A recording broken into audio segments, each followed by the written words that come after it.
Hello and welcome back to Coach Bill's Sports Show. As always, I'm Coach Bill. Thank you for watching. Thank you for joining us today as we break down the games I'm looking forward to the most this weekend in college football.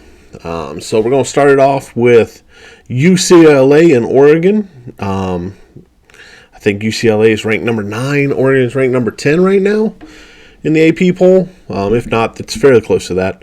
And honestly, this is a huge game for the Pac-12. UCLA is the current lone unbeaten in the Pac-12.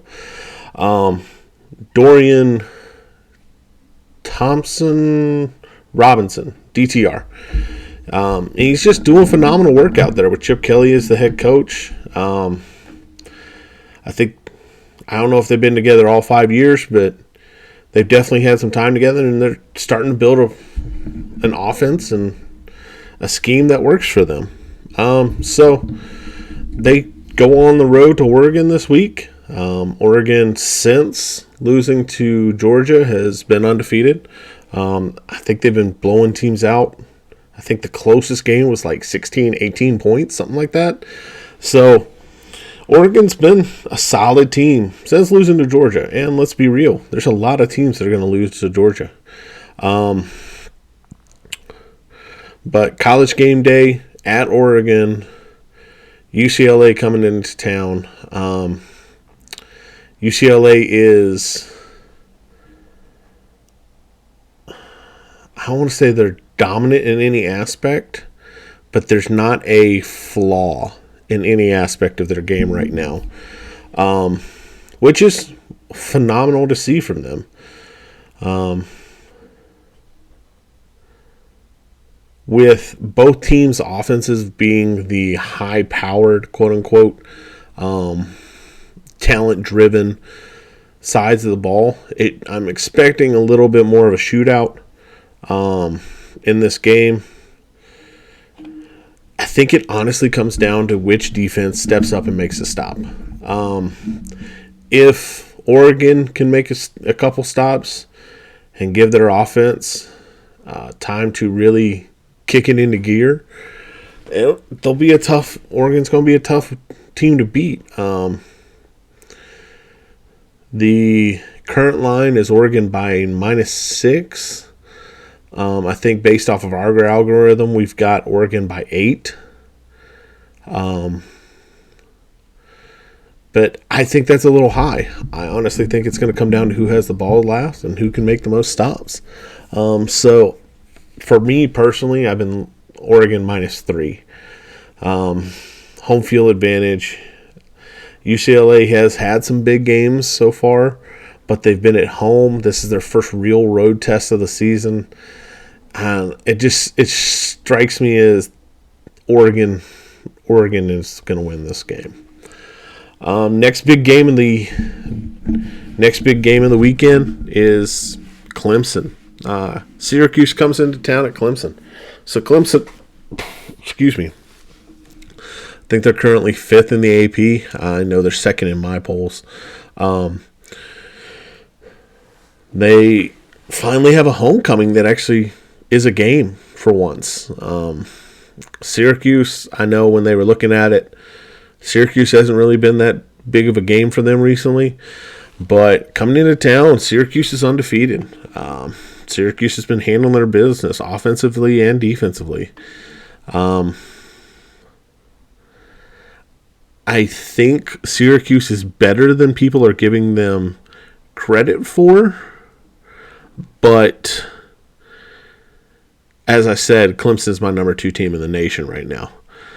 So if I'm sticking with my algorithm, which I built, Clemson's going to win this game. I think for me, it comes down to when I look at the teams, you've just got more talent and more firepower in Clemson. It's just how it is, unfortunately. The that's nothing taking away from Syracuse. Syracuse has had a phenomenal season this year, and this could literally be Syracuse's one loss this season. So, again, I don't want to take anything away from them. But Clemson with Will Shipley, DJ, I'm never going to try to pronounce his last name. They've both been rolling recently. I think DJ's at a 17-2 touchdown to interception ratio. I think Will Shipley is just running people over and living in the end zone, especially if you watched his commercial. I think the line right now is Clemson minus 13.5. I think based off of my projections that I have, it's actually a little higher than that, but it's right around there. I think I've got Clemson minus 14. So this is not a game I'm going to be betting, but this is definitely a game I'm going to be watching. The one thing that gives me pause with Syracuse is Syracuse has always been that thorn in the side for Clemson. I keep thinking about the 2017 game where Clemson went into Syracuse. They had been destroying people, and then they just lost 27-24 in 2017. So that's my only fear with this game. There's too much talent. There's too much ability on the Clemson sidelines for this to really be a losing effort. But somehow, Syracuse has always been able to be in the thorn in the side for that game. So let's see what we got out. What else we got? We got Texas going to Oklahoma State. Oklahoma State got their first loss last week by 1 point, I think it was, or it was a field goal. They got their first loss last week. So they're still in the hunt for the Big 12. And so is Texas, even with 2 losses, because only one came in conference. So it really, for me, and I think you're probably going to hear this a lot of places, I think it comes down to Sanders, the quarterback for Oklahoma State. He didn't practice at all before the TCU game for the entire week. So how much time do you get to practice this week? Because he's got a banged up shoulder. That's where my concern rises. That's where my questions are in this. Because since he came back, I don't know how to pronounce the young man's last name, so I'm just going to call him Quinn. We're going to treat him like Prince. You got a one name. So Quinn, since he came back to being the starting quarterback for Texas, has been doing some things, and he's as talented as people had him listed out as. So Oklahoma State's going to have to score to keep up with Texas, and is Sanders healthy enough to make that happen? That's the question for me. I have this being a really close game. I think the line right now is 6.5, and I think that is too high for Texas, especially on the road. I think this is a 3-point game. I think whoever has the ball last is going to win this one. I think it comes down to kind of a shootout if Sanders is healthy. If Sanders isn't healthy, this could definitely be a blowout. Nothing against the backup quarterback down there in Oklahoma State, but I think Sanders is just special in that offense. And because of that, without him, they lose a good piece of that. I hope that makes sense. So, yeah, I got Texas by 3 in this game. Let's see what else we got going around the nation here. So, we got Kansas State at TCU. Kansas State still in the chase. Same with TCU is undefeated, so I think TCU is undefeated. Yeah, I think TCU is undefeated still, so they're still in the chase for not only the Big 12 but a playoff berth from the Big 12. And this is why I love this conference so much. Is there's so many teams that are in the chase for the championship that every week comes down to, can you pull it off? Can you do it?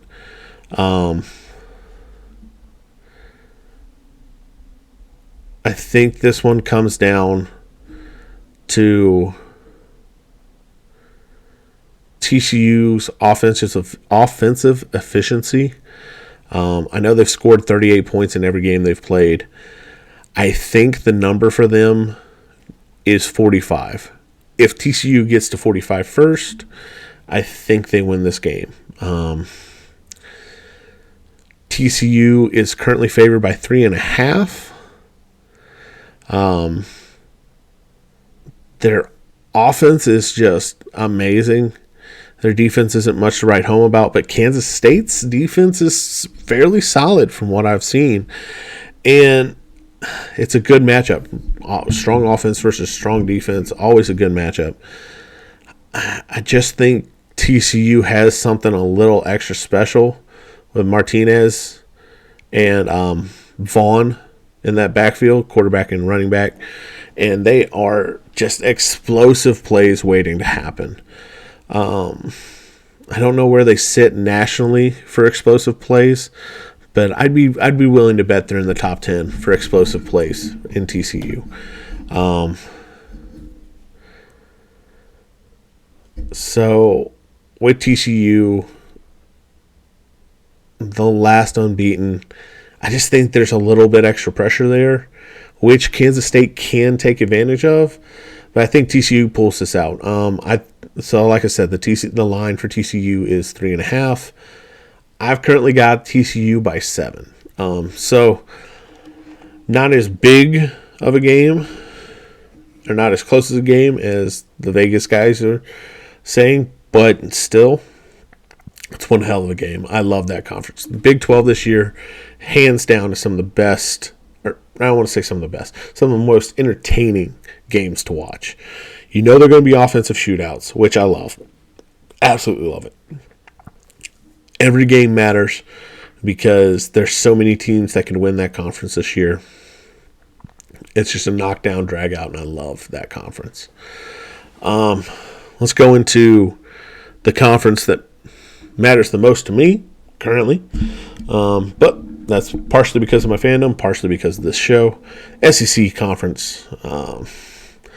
They are the best of the best right now, and until somebody shows me otherwise, I'm going to keep calling them that. So let's see. In the SEC, we got Ole Miss at LSU. Ole Miss is undefeated. I think they're currently ranked number 7 in the nation. And their offense has been nicely chugging along. The transfer of Zach Evans from TCU is definitely stepped up the running game for Ole Miss. The question I have in this game is which LSU team shows up. LSU has been that team for me that I just can't put a pin on them. Because one week they'll show up and do like they did against Florida last week, win a game they never should have been in, win it convincingly, and just look good doing it. And then they'll show up and do what they did against Tennessee, where they just got the doors blown off of them. Now, part of that is Tennessee and their offensive efficiency. And if you give them plays like they gave them, it's hard to keep track. But yeah, 10-point win against Florida last week. Quarterback Jalen Daniels, and a running back core, I think, led by Josh Williams, I want to say. I know I'm probably getting that first name wrong, but definitely running back Williams. I know he had 106 yards in the game last week against Florida. 10-point win, like I said. So it really is for me who shows up for LSU. I have run this scenario a few different ways, and it keeps coming up with different conclusions. I've had it where Ole Miss won by 21. Had it where LSU won by 20. This is such a hard game for me to pick, which adds to the excitement for me. LSU, I really wish I had a better line on them. Because that team individually has some serious talent on it. I just don't know. And when I just don't know, I'm going to go with the quantifiable asset that I know is going to be good, and that's Ole Miss. Ole Miss, Ole Miss has just been turning out plays, and I think they're on a collision course with Alabama. I do. I think Ole Miss is they're just a strong team. They're just a strong team. Front, back, left, right, all three phases. The current line is LSU -2. I think I've got Ole Miss by 4 is what I'm currently sitting at with all the scenarios we've ran. So, I'm a little different from the Vegas boys, but I think I've got Ole Miss by 4 right now. Looking to go into that 8-0 stratosphere for Ole Miss and really setting up a big game between them and Alabama later on in the season. Speaking of Alabama, next big game of the week, we got Alabama hosting Mississippi State. Going to go ahead and apologize to Mike Leach, the Bulldogs, and all of the Mississippi State fans, because Nick Saban coming off of a loss is not a guy you want to see. And unfortunately for Mississippi State, that's what's happened here.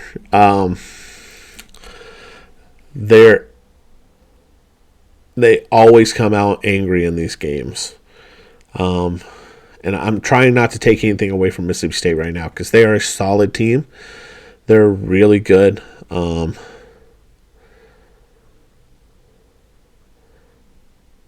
They're a really good team this year. But historically speaking, the past 2 events, they've been outscored 90-9 by Alabama and outgained 1,042 to 499 by Alabama. So the offense has been getting dominated. Their defense has been getting dominated. Alabama is angrier coming into this game than they have been in the past. Sorry, but I just don't see a way we can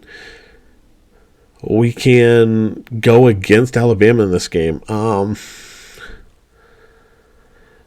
There are some key matchups in this game. Alabama's offense, especially their passing offense, against a very talented Mississippi State pass defense.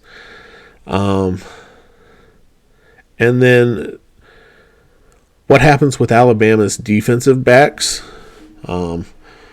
when they have to play this passing offense that Mike Leach runs, which is a just air raid style. We're going to throw the ball across the yard. And Will Rogers, that quarterback, I keep wanting to call him the Cowboy, but he's averaging 46 passes a game, and the defense that just got torched by Hendon Hooker. I don't want to say torched because it was a really good game, but they couldn't make some adjustments against Hendon Hooker, and at the end of the day, I think this comes down to Bama versus Bama. Bama set a record for themselves with 17 penalties against Tennessee. I do not see them repeating that, although it has been a theme this year. They've been extremely sloppy on penalties. I don't see them repeating a 17 penalty. 17 penalty performance again. The odds makers have Bama by 21 right now. I've actually got Bama by 17. So it's definitely going to be a Bama win. And I think Bama, like I said, Bama and Ole Miss are on a collision course. There's just no other way about it. Bama's on a collision course with Ole Miss, and Tennessee's on a collision course with Georgia. Honestly, I think both those games might be in the same week, which, if it is going to be phenomenal for college football. But they're on a collision course. There's a lot coming together with those games. And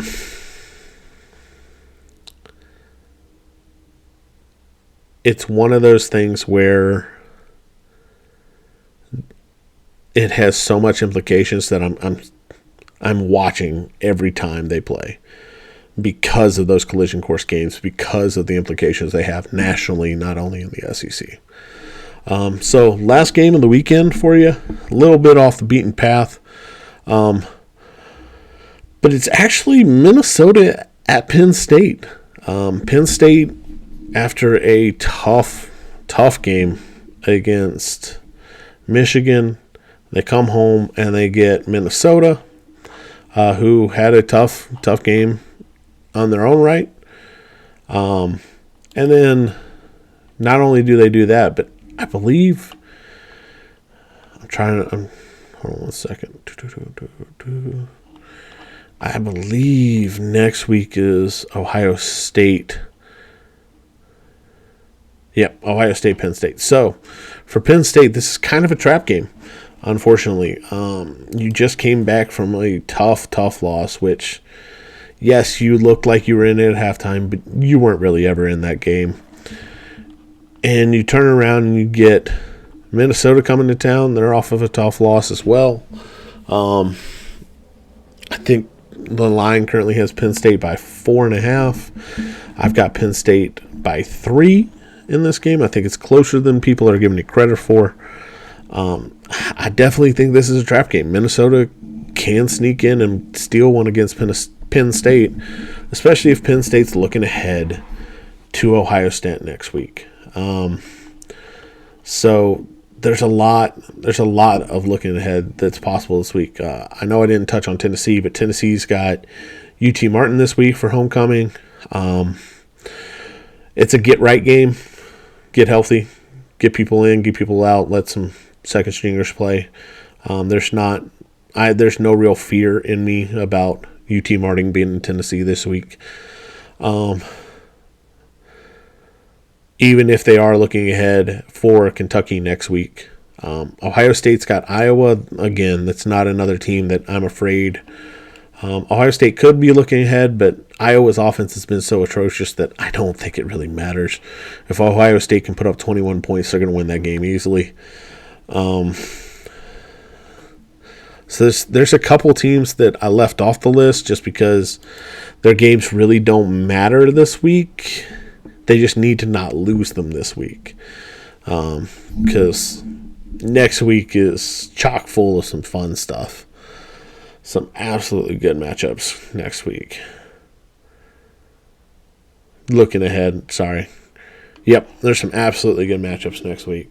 So, with that being said, those are the games I'm looking forward to. If you think I missed something, please let me know down in the comments. As always, I hope you have a wonderful rest of your day. Thank you for joining us. Please like, comment, subscribe, all that good stuff. And we'll catch you in the next episode. As always, have a wonderful day. Ready, break.